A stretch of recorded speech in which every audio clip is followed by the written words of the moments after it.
Hey friends, welcome back to the Deep Dive Snippet. This is a clip from my conversation with Julian Hearn, the founder of the $250 million company Huel. And here we're talking about the idea of company culture and how to keep people in your own company, in your own team, happy, healthy, and productive. So if you're a manager or leader of any kind, then hopefully you'll find this useful. How do you think about things like culture? Like culture is one of these big words that everyone talks about. Yep. What's the sort of culture that you're trying to make at Huel? And I guess how do you mold it in that direction? So I think culture is, it's super important, and super important to give it due care and attention. It will happen naturally, but I think the hardest culture will probably be a company that's been existing for a very long time. I've worked at places, and once you've got a culture, it's very hard to change that culture. Luckily with Huel, because I started with a blank sheet of paper and I was a founder and I was there, I think it's been fairly easy to do in some ways, because I didn't start this company just to make money. I wanted something I was going to be proud of. I wanted a company where I was going to work there as well. So it's very easy to sort of say, I want to work somewhere where there's no dicks. I want to work a place where people are nice, and I want to perform. I want to get good results. To create a culture where we are, market leader. We achieve great things, but we don't burn people out, and people don't want to leave every 2 years because it's such soul-destroying place to work. They don't. There's no fights. There's no crying in the office. You don't want any of that. So we want to really look after people, but we don't want to have. We want to have that energy and that sort of passion to achieve great things, and so have higher targets. So I tried to merge those two together. So sort of stuff that we do is we do recruit well. I think that we do have ambitious targets, but not so ambitious you're never going to achieve any of them. We do look after people. We have a people team. That people team look after the team and make sure if there's anybody with any problems. We do provide a lot of perks. Huel's got share options, quite generous share options as well. And so again, we're all hopefully more on the level playing field together and rowing in the same direction.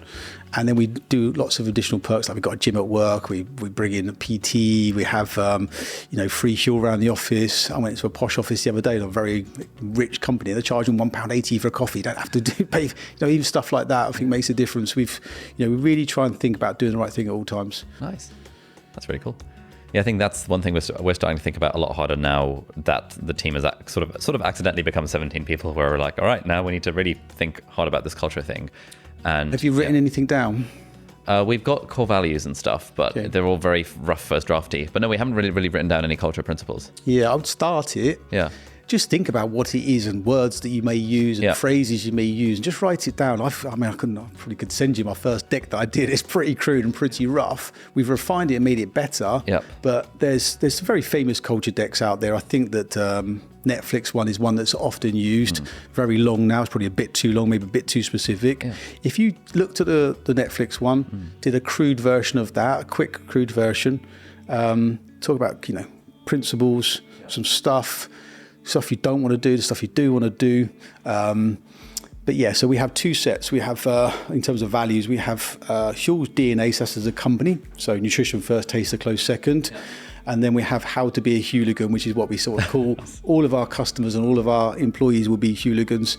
And there'll be stuff in there like, number one is make customers happy. Number two is don't be a dick, stuff like that. Sick. Any tips? Oh, sorry, just one other thing on that is I still induct everybody who comes into the business, and I think that it's very easy for a culture deck to become dusty, put in a drawer, nobody sees it. So what we've done is that when everybody joins, I do it. So I would induct everybody who joins and give them my thoughts on culture from my perspective. So don't be a dick. It's like, don't gossip around the office. That's not allowed. I don't accept that. If I hear that, you'll be in big trouble. We print out those two sets of values on just a little sticker. Everybody's laptop in the business should have it on. Stick it on there when they first join. So at least it sort of tries to keep it top of mind. And then, then you've got to live it. You have to live those. So you don't want to write sort of flaky stuff that's a bit aloof and never going to happen. So just try and remember and try and quote those things back to somebody if they're doing something wrong, and try and make sure you try and bring them to life.